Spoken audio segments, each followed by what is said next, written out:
नमस्कार। राज्य सरकार का कोई भी राज्य कर्मचारी सेवा में रहते हुए जिसकी मृत्यु हो जाती है, तो उस स्थिति में उस परिवार के किसी एक सदस्य को अनुकंपा नियुक्ति के रूप में एक सरकारी नौकरी दी जाती है, ताकि उस कर्मचारी के आश्रितों का पालन पोषण आसानी से किया जा सके। लेकिन पिछली सरकार की ओर से एक और नियम इसके अंतर्गत बनाया गया था। अगर कोई सरकारी कर्मचारी सेवा में रहते हुए वीआरएस लेता है, वीआरएस सेवानिवृत्ति से 5 साल पहले, और वीआरएस का कुछ स्पष्ट कारण यूं होना चाहिए कि वो कर्मचारी अब काम करने में असमर्थ है, यानी कि उसका शरीर है वो पूर्णतः अधिकांशतः दिव्यांग हो गया है। तो ऐसी स्थिति में वो किस प्रकार से उस कर्मचारी के किसी भी एक सदस्य को अनुकंपा नियुक्ति दिए जाने का प्रावधान किया गया था। लेकिन 2023 के बाद में जब ऐसे मामले सामने आए, तो सरकार की ओर से एक स्पष्टीकरण जारी किया गया है कि किस स्थिति में कौन से कर्मचारी को इस वीआरएस के माध्यम से और उनके परिवार के किसी सदस्य को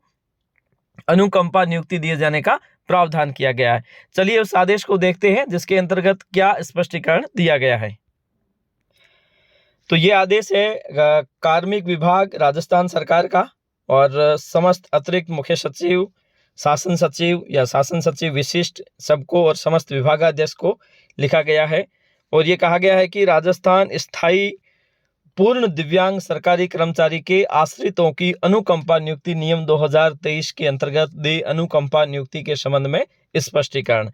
पिछली सरकार ने 26/4/2023 को एक नियम बनाया था, जो यूं था कि अगर कोई सरकारी कर्मचारी सेवा में रहते हुए पूर्णतः निःशक्त हो जाए, अयोग्य हो जाए, कार्य करने में अक्षम हो जाए, तो ऐसी स्थिति में वो सेवानिवृत्ति से 5 वर्ष पहले तक, मतलब 55 वर्ष की उम्र के बाद में कभी भी वो इस प्रकार से वीआरएस लेता है, तो उनके किसी एक परिवार के सदस्य को अनुकंपा नियुक्ति दिए जाने का प्रावधान है। लेकिन यहाँ पे कहा गया है कि इस संबंध में ये चीज़ ध्यान रखनी है,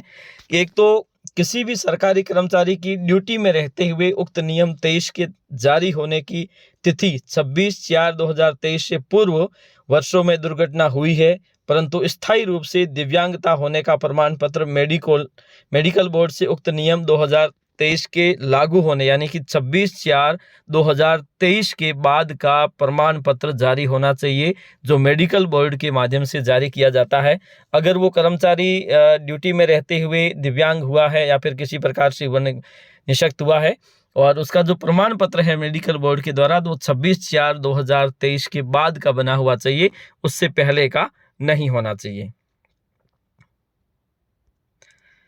इसके साथ साथ ये कहा गया है कि स्थायी पूर्ण दिव्यांग कर्मचारी का उसके स्थायी पूर्ण दिव्यांगता से ग्रसित होने के जारी मेडिकल प्रमाण पत्र के 1 वर्ष के भीतर राजस्थान सिविल सेवा नियम 1996 के नियम 35 के अधीन निर्योग्यता पेंशन पर सेवानिवृत्त स्वीकृत होना आवश्यक है। मतलब ऐसे आपने कोई प्रमाण पत्र बना दिया, प्रमाण पत्र बनाने के 1 वर्ष के अंदर अंदर आपको सेवानिवृत्ति स्वीकृति लेना आवश्यक है कि मैं इस आधार पर स्वीकृति लेना चाहता हूं। मान लीजिए आपने 2023 में बना दिया और आप 25 में अगर आवेदन करते हैं, तो 25 में आपका आवेदन स्वीकार नहीं किया जाएगा, क्योंकि इसके लिए आपको 23 मतलब 24 से पहले आपको इसका आवेदन करके और सरकार की ओर से सेवानिवृत्ति स्वीकृत होना आवश्यक है। उसके बाद में राजस्थान सिविल सेवा पेंशन नियम 1996 के नियम 35 के अधीन निर्योग्यता पेंशन पर सेवानिवृत्ति के लिए आवेदन किया जाना ही पर्याप्त नहीं है, इसके साथ साथ सेवानिवृत्ति स्वीकृति होना आवश्यक है। जो ऊपर कहा गया है कि सरकार उसकी सेवानिवृत्ति स्वीकृत करेगी कि अमुक व्यक्ति है जिसे इस आधार पर स्वीकृति प्रदान की जाती है। तो इस हेतु समस्त जो विभागाध्यक्ष है, प्राधिकारी है, वो अपने स्तर पर सुनिश्चित कर लें कि क्या कर्मचारी दिव्यांगता नियम 2023 के अंतर्गत नियमानुसार स्थायी पूर्ण दिव्यांगता की पात्रता रखता है। अगर वो ऐसा नहीं है, आप उसे इस प्रकार से स्वीकृति देते हैं, तो उस कर्मचारी के वीआरएस लेने पर उसके आर्थिक नुकसान हो सकता है। इसके साथ साथ उपयुक्त के अलावा कुछ प्रकरण ऐसे भी हो सकते हैं जो नियमों के अंतर्गत कवर नहीं हो पाते हैं। ऐसे प्रकरणों का परीक्षण उक्त नियम 2023 के नियम 14 के अंतर्गत कार्मिक विभाग के स्तर पर परीक्षण कर राय प्रदान की जा सकती है। समस्त विभागाध्यक्ष नियुक्त प्राधिकारियों को निर्देशित किया जाता है कि उक्त दिशा निर्देशों की पालना सुनिश्चित करते हुए उक्त नियमों के अंतर्गत नियुक्ति प्रदान करने की कार्यवाही संपादित करना। तो कहने का मतलब है कि कुछ विशेष बातें जो इस प्रकार की स्वीकृति के समय ध्यान रखनी है, जो उन कर्मचारियों के लिए फायदेमंद हो सकती है। आज के लिए इतना ही, धन्यवाद।